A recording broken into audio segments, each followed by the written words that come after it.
Weird Strict Dad is a strange game. It's a copy of Residence Massacre and was made to cash in with the trend of old-style Roblox horror. It's made apparent that it's a cash grab due to how the game is structured like RM, which is Residence Massacre, and that's how it'll be referenced in the remainder of this video, with the old classic Roblox style that it tries and fails to replicate, and its apparent grammar mistakes all make it very obvious that it's a game built for the sole purpose of making cash. Very similarly, Garten of Banban did the same thing with Poppy Playtime, taking the story elements made by Poppy Playtime, which were going into an abandoned place and figuring out the characters that were once popular still dwell within it, as the main character, the protagonist, goes on a massive journey to find someone but realizes quickly that they're in over their heads and such. And it shows with Garten of Banban as well, which we'll call GBB for short, that it was also made to capitalize on the moment due to its heavy usage of free models from Unity, bad dialogue, odd lore, and nonsensical story. Like literally, how did they have a whole underground facility with a void and several underground locations and a small unassuming daycare, as well as really weird and terribly modeled characters. Given the similarities, many people in the comments section talking about Weird Strict Dad, or WSD as it'll be mentioned from now on, all mention the Banban effect, and that is so true, especially now that RM has less active players than WSD. So let's talk about it. Let's talk about Weird Strict Dad, its similarities to GBB, and theorize for the future of RM. Starting off with Weird Strict Dad's details and gameplay, I'm gonna be honest, it's pretty confusing and it drags on. The game starts with you in a car, and that segment is fine. The whole sequence of events before the night just feels lengthy and feels like it's meant to draw out the game before it even starts, with sequences that don't really impact the game as much. I mean, I guess the food kind of helps you figure out what you're supposed to do, but stuff like picking up the trash and then turning off all the lights, which, mind you will never use lights beyond this point and is literally done after you go upstairs, kind of makes this sequence feel unorganized to an extent, as well as just made lengthy for the purposes of being lengthy in order to have better premium payouts, which is mainly how this game monetizes itself. And that's pretty odd given the fact that we haven't even reached the actual night segment. Another gripe I have is with the cooking task, as it is so slow. Most of the other tasks are relatively quick, but this one just seems to take forever, and it only takes longer depending on if you're playing single player or with others. Another big thing that kind of also irks me is all the strange dialogue from the dad. I get he's called Weird Strict Dad, but dude's not even possessed yet, and he talks like a robot with how he speaks. Though that's not saying much given that by its attempt to use the old Roblox aesthetic, as it's one of the main parts of the game, the fact that there are models that don't fit with it mess with the immersion and detail of the old Roblox style. Look, if you're gonna do the aesthetic, the effective way to do it is to show how detached the anomaly or event is in the setting, as mentioned from my video talking about it, as you can watch in the info card right now. Here though, it barely makes sense, as some of the models used aren't even fitting the aesthetic, and the anomaly or event that we're speaking of, this being the dad, is still being within the old style Roblox smile, doesn't really make it scary. The face doesn't make it different or anything, as it's seen in the bedroom for some reason, and the fact that the dad doesn't change to be a monster or something, like I said earlier, doesn't utilize the aesthetic properly. It ruins the horror. The next part is the actual night segment, and I'll be honest, it's not that bad. The mechanics are pretty okay, but the way they're introduced with like a page 1, page 2 thing is just poor communication. RM does the whole communicating what you can do in 4 slides and in one go. You can squeeze in 5 in one go as well. Gameplay wise, it changes its mechanics, and there's things like food and thirst to keep up with here, but it's just kind of dragging on. The dad will awaken sometimes, and eventually you have to stay in the cameras. The lights, from what I know, are also not very useful, and the main mechanic is to watch your dad and keep with everything that you are trying to maintain. Oh, and if you don't do that, you're also basically dead. Another thing that's apparent is the bugs. Whilst there is a small list on the wiki, the small list basically can ruin a run, such as the dad staying in the bedroom, getting stuck in walls and falling over, and tripping in his hunting mode. Also, I don't know if this is a glitch or not, but him double checking can just happen randomly, and it happened to me while I was recording. and he'll just kill you. But let me be honest, if that's not a glitch, I was pretty smart, I'm not gonna lie. But don't worry, because if you die, you can either kill your teammates or revive for 50 and 25 Robux respectively.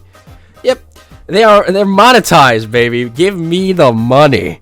Also, another big issue, especially when it comes to the misspellings, is 0 a.m. 0 a.m. is not a thing. 12 a.m. is, but if you're gonna use military time, use military time. Don't use normal time and then not use 12 a.m. You get the gist. And this is mainly from Chapter 1.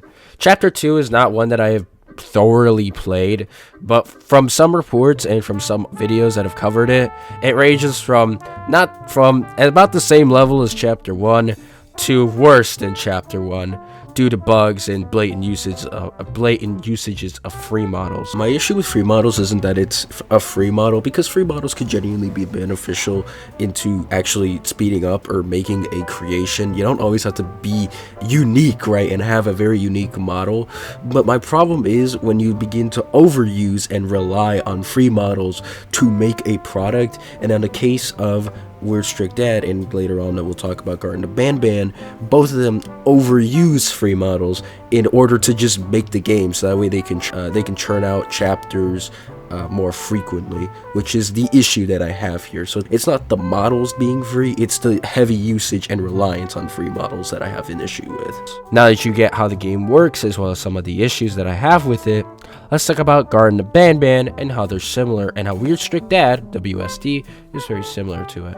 The similarities of Garten and Banban are honestly kind of interesting. Starting off the bat, both were made off the success of other, better quality games, with GBB being tied to Poppy Playtime. Both are made hastily and with free models, as with GBB's case, there's a whole boatload of free models. Both copy what made the original successful in a pretty bad way by missing the point of the implementation of what made the original so good. With WSD, it was the gameplay and the amount of bugs that basically wreck your run, and with GBB, it was the story aspect, with it following similar story beats of Poppy Playtime initially, and then going off the deep end to a nonsensical story. Both are also marketed and aimed towards kids, and lastly, both games rely heavily on quantity over quality. In GBB's case, this is quite literal, like it's on Chapter 4, and still planning to make Chapter 5, 6, and I think 7. The chapters were also released in a short span of a couple weeks between one another, showing how hastily made they were. With WSD's case, it was the release of Chapter 2 and several minigames that were made that carry over bugs from the original nights and don't fix the issues created by them. And the second to biggest one is the heavy monetization between the two. They're made to be cash cows, and it shows. And the list goes on.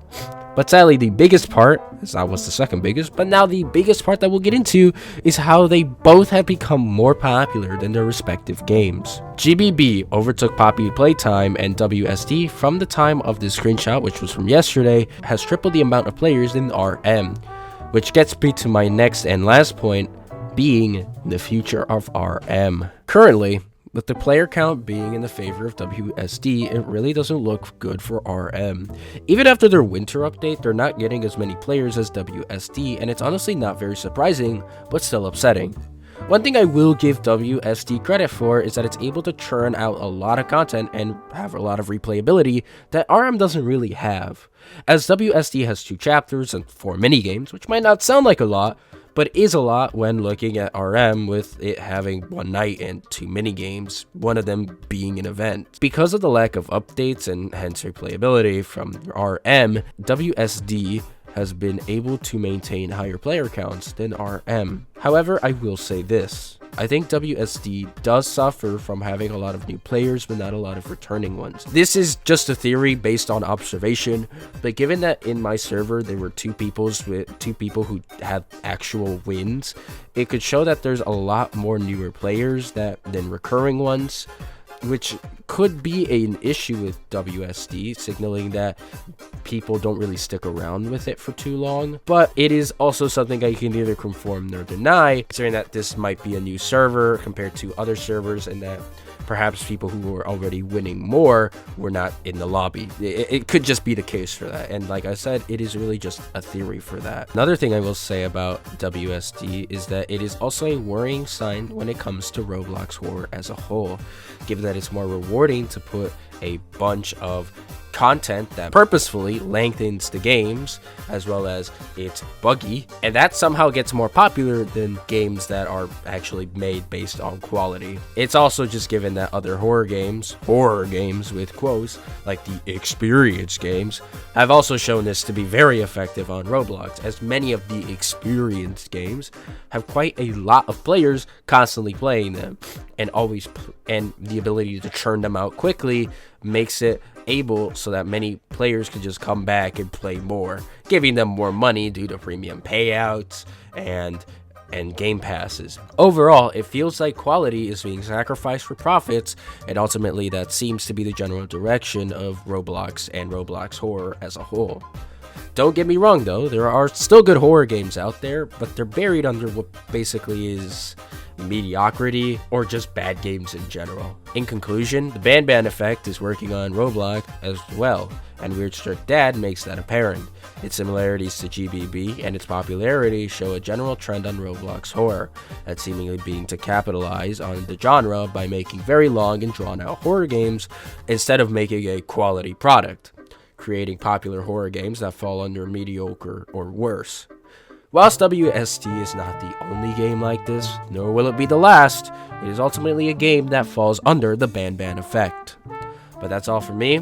I've been Top Hat King. Thank you for watching, and I hope you did enjoy. And I will see you in the next video. Bye-bye.